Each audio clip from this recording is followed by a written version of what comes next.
August 24th. I am currently taking Friday and I to a short post office ride. It's only like 5 minutes down the road, so I thought it'd be a good short thing for us to do. Get her out of the house, see some stuff. I'll be doing the third my ketamine experience. Cries, I can't think straight, sorry. So I'm also doing the be a part of something that's hosted by Chandler and the Pandemic Pinup, and so I'm really excited about that. Today we're doing like a meditation, and then to commemorate my third, my third experience. You can see I've got a nice little black eye there, but I got my eyebrow re-pierced. But instead of putting on this side, I put on this side. And I'm so happy. She was amazing. They're flat instead of round, which honestly makes total sense to me. I am a little bit nervous about this ketamine experience. The last one wasn't as, I would say like it wasn't as intense. Like I wasn't seeing like colors and stuff like I did last time. But I did still feel the nice effects of being able to just kind of like more easily switch or more easily change up my dynamics, change up my mind. It's like, you know, when you always think of things a certain way and you're like, man, I wish I thought like that, you know, I wish I could think like that. And so it's easier to think like that and to have thought like that, if that makes any sense. So that's what's going on today. Test it out and see if I don't have such a big, like, if it stays or if it lessens even less when I do it, then I might message them and have them mail me a higher dosage, because you can adjust the dosage for each time. You can adjust it how you need it. You just have to like let them know. And then for the third one, I have to go ahead and enter in the client patient information with my third experience and let them know and answer all these questions and stuff. So I'll be doing that today. Actually, I'm not going to do that part today. I'm doing that tomorrow after the experience is over. What the hell? Yeah, so let's do this. My ketamine. Oh, God, shit is so disgusting. Every time you put it in your mouth, it's so fucking gross. I also found out the reason it wasn't as intense as last time is because I only took 2 and my dosage is 3. So I took 3 this time, so it might be a lot more intense than last time. But the first time, I took only 1 vomity with the right amount of ketamine. So now we have the perfect, we have the correct dosage. 2 tummy nausea pills and 3 my ketamine, which for me is 300 mg. So I just did the thing. I even put this on top so that I don't have the taste and leave the shit under my tongue. And there's like a nasty, God, they make it so low key. The shit is so gross. They just warn you how nasty it is. God. All right, time to prepare. As always, I read my why. I've already read all of my mantras, so they're in my mind. I did my meditation. I went ahead and read these mantras, my life statement. For tonight's groove, I put on purpley lights, so it's all pretty. And then I'm gonna put on a sacral healing thingamabob to play in the background. The third my ketamine experience was the least dramatic of anything. It honestly felt like I just took a melatonin and went to bed. I like didn't even need Frank to be a part of it at all. Like, it just felt like taking a bunch of melatonin and going to sleep. So I went ahead and I messaged them and I let them know, because you record on your first and your third trip. And so I filled out the tracker form and then I let them know, hey, this is kind of what happened, and the last dosage I had, or the last experience that I had no psychedelic experience whatsoever. I did sleep super solidly. That is something that happens each time I take the ketamine. The next day I feel totally fine. I don't feel drowsy the next day, but I do feel after that first day, several days after that, the urge to sleep or the desire to sleep is potent. And I'm not a woman who takes naps. I'm normally not a woman who, I'm like a go, go, go, go, go, go. Can I do 2 things at one time type of bitch. Not a, yeah, you know, I'll get to it when I get to it type of bitch. And so sleeping has been crazy experience, like just napping or even taking time out to just chill. I feel like is a little easier. I don't get like as much anxiety doing it. I used to like guilt trip the fuck out of myself. Like the best way to describe it would be like I would take the morning off from working, right? And then I'd decide, you know, I'm just going to like watch anime or watch something and like do nothing. And I'd even doing that, I'm still like on my phone, like editing something or fucking around with something. I'm never not doing something.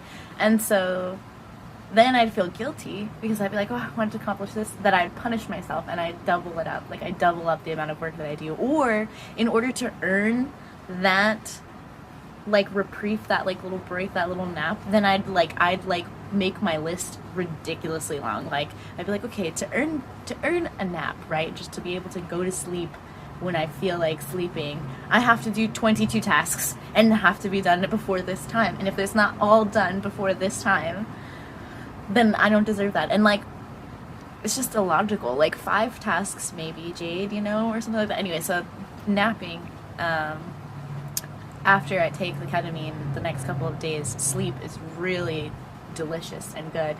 My dreams have been coming back slowly, so I used to dream regularly, which is why I disliked sleep, because it's exhausting to be working all day, then to go to sleep and your mind does not shut off, but your body's too tired to go forward, so you're just like, but your mind's like, and I'm just like, can you just like, can we just gear 1, you know, like cruise, can we just cruise, can we not be going 90 miles an hour, 100 miles an hour all the time, 20%, anyway, so I do feel like that's been helping, but the actual experience of it was, there wasn't a trip, and I think a car wreck just happened. I just heard out on the highway. I believe so.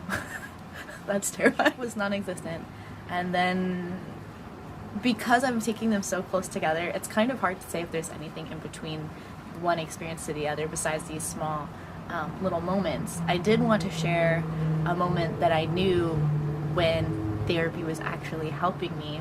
So, little backstory about my mental health journey. I was raised in a very restrictive Christian home, and the first psychologists that I ever saw were, of course, religious. And I've always had an innate sense, and I owe this definitely to, we joke and call him the man who shall not be named, who's my stepfather. My stepfather is literally Ducat from Deep Space Nine. Anyways, if there's any Trekkies who watch Deep Space Nine who know who Ducat is, y'all know what I'm talking about. Like, y'all know that dude is fucked. Anyway, so that's like literally really close to my stepdad. Like, sometimes watching that show, I was like, you gotta be kidding me. Like, if he was an alien, this would be him. Anyway, so I was raised in that, and I was misdiagnosed all the time, but I knew it's because they didn't really care about my mental health or my well-being. They only cared about helping me the way they wanted to help me, or cared about like using me as a pawn to get farther, or as a means to like, it was just strictly about the faith. It had nothing to do with me as the individual whatsoever. And so being able to differentiate people who are genuinely here for me and who are just here to use me or to be amused by me, it's taken me a lot longer because I had no real examples of that. Anyway, so he was a psychologist, so talk therapy was like everyone else. That's what I was given, was talk therapy. But if you've ever spoken to me, I'm very good at clearly, when given enough time, I'm very good at like deciphering how I feel, why I feel, what triggered that emotion, and very in tune with myself. I've always been very in tune with myself, and it's only within, like, I would say the span of the past 10 years have I like truly become disconnected from self and like trying to reconnect, because life, and so yeah, so talk therapy never really worked because I can, like, I understand it, but my body will not do the things, right? Talk therapy didn't work for the longest time, and then when I had my when I had my burnout and my breakdown in 2019, I decided I was going to seek therapy again, but one that connected more with my values and my background in not only holistic, right? Because I didn't want to go so holistic where it was a bunch of woo woo wah wah, taking some herbs and I'm better than thou bullshit, because literally, like, being raised in a Christian place, jumping from one to the other, it's just, there's so many similarities where it's just like, my good is the only good and it's the only way, you know, and if you don't do it this way, then I'm going to fear tactic and guilt tactic you into this kind of shit, and I'm like, I don't need any of that. So like being careful about that, and then finding the science. So it was mixing holistic with science-based data, and that's when I came to find somatic-based psychotherapy, which is based on neuroscience, which is fucking wild, because neuroscience is proving old wisdom practice beliefs. You know, the woo woo wah wah shit, you know, like you saying the same thing and how everything comes back down to your habits, and how it's da da da da da, and all these little whatevers all connect and are all right there. Anyway, so like I just thought that was, the connection of that was wild. Like I was just like, you're telling me that the things my gut knew was correct is now scientifically proving it's fucking correct. So I'm just like, yes for science and holistic, and like the best of both worlds, because I think if you go too extreme in anything, you're not getting the benefits, versus like finding a balance of all things and wholeness and all things of well-being, because that's really what this journey is about. And so I wanted to just share in that, and share that I really liked that somatic style, and I noticed that it was helping me. I mean, you notice, so there's like a pivotal moment, which is why I'm talking about this. There's a pivotal moment where you can, for me, where I specifically remember being like, holy shit, therapy is legitimately helping. So whenever I lose my glasses, right, when I lived out of my car for a long time, my glasses are literally like, I can't see without my glasses. There's a fan in front of me that says Honeywell, and it's an arm's, like if I reach my arm out, it's the tip of my middle finger, right? So this is how far my arm is. But not that you would know that length, but that's really fucking close, and I have to squint to see, right? So losing my glasses for me used to make something in my head just go off, where I couldn't see straight, and I get so stressed out that now my short-term memory just glitches, and I'm like, I can't think, and I just start spinning, and I'm like a productive spinner, so if I'm freaking out, then all of a sudden I'm like cleaning, and I'm organizing, and I'm working on a bunch of side projects, because I'm literally trying to tackle this other thing that I absolutely cannot, so I have to just make it look like I'm doing something really like great around this. So I was in Hawaii visiting, because I had been doing about 6 months of therapy, and that was my gift to myself, and so I went out to Hawaii. And that's actually where I had my first experience with Molly, but that isn't this time. So then we were out at this like river area, downtown river area, and I normally stay away from crowds and downtown areas in general, just because it's not my scene. And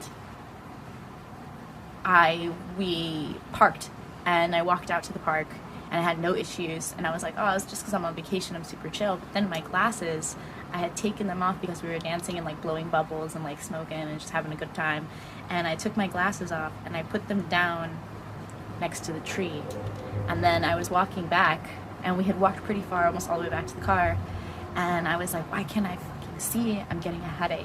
Normally, first of all, as soon as I realize that my glasses are missing and they're not immediately on my body, my whole body has an immediate physical reaction. I get sweaty, my palms get sweaty, my heart instantly starts racing, my mind can't see straight, my vision gets twice as blurry now because I'm like trying to think, and I feel like that obstructs my eyesight, don't know why. And so I'm having this like very real reaction, and then the other side of me is like, don't look like a little bitch, don't look like you're fucking crazy, don't look like you're fucking crazy. So now, on top of like physically having all these reactions, my main focus is making it seem like I'm not fucking crazy, and like holding all of that within, and it's like just putting on like a smile and being like, okay, let's go do this, and like I just like take that energy and that anxiety and then turn it into joy and shove it out, you know, be like, I'm happy. And so yeah, so when I realized that my glasses were gone, my heart started doing that thing where it was like, and it takes a while, by the way. It takes time for you to be able to consciously start noticing when your body is having these reactions, because normally by the time we notice, we're already feeling the thing we're feeling. It's not like, oh, I can feel the feeling coming up. Literally, it took me 6 months to be able to learn how to feel the feeling as it was coming up, and then stop myself and then objectively look at myself, and the feeling would be like, is this really how I want to act? And so when I realized that, I literally put my hand on my chest and I was like, hey, calm down. And not like out loud, obviously, but I put my hand on my chest and I was just like, I'm not gonna stress out about it. There's no reason to be stressed out about it. Like, it's fine. And before, when I would lose it, it was like my livelihood. I mean, like, $400 for some glasses. You're going on no insurance, frames plus doctor appointment plus, like, I don't have it. Like, I don't even have like my old prescription because I've been living in my car for how long? Like, I got no address. So like, how am I even supposed to be doing this shit? And so like, that's why losing my glasses would make me freak out, because I didn't even give myself time to even look for the glasses. I instantly was just like, the glasses are gone forever. Now I'm in debt $400. Like, it was literally like, there was no logical steps. It was literally like, can't find my glasses in 2 minutes. I'm already up here, you know. So, being able to regulate that, taking a deep breath, and then being like, hey, I'm gonna go look for my glasses, realizing that I had to take a step away from other people, because if I have to worry about like putting on a face for other people and not just being able to, like, I don't know, like a teapot let off steam while I'm like doing it. So I looked for it, and sure as shit, there my glasses were just chilling on the bottom of the trunk. I put them on my eyes, and that was the first time I was like, holy crap, I stopped myself from having an anxiety attack and told myself I was going to be okay. And that was the first time I experienced myself reparenting myself double, and I knew somatic therapy was helping, because that was one of the first big like developments that I saw in such a small action. And from being somebody who would have complete anxiety meltdown over losing her glasses when I was, I mean, understandably, because I was homeless, but like losing her glasses and like not being able to see or do my job or whatever was crippling to the point where I couldn't function properly enough to even look for them. And then the guilt of like, say that the anxiety built up to a point where, and this is like an example that's easy for me to remember, so that way you can see where like it happens regularly in the pattern there, right? Because I have anxiety, not necessarily depression. I get depressed, but it's a lot of anxiety. It's a lot. And I mean, just thinking about where I've come so far, just from then to now, has been phenomenal. I mean, that was all the way back that was literally in 2019 that I had that revelation, and we were already doing the 6 months of therapy and stuff. And now, through my therapist, Leah Benson in Tampa, she also does video. I broadcast her all the time. She's freaking amazing. And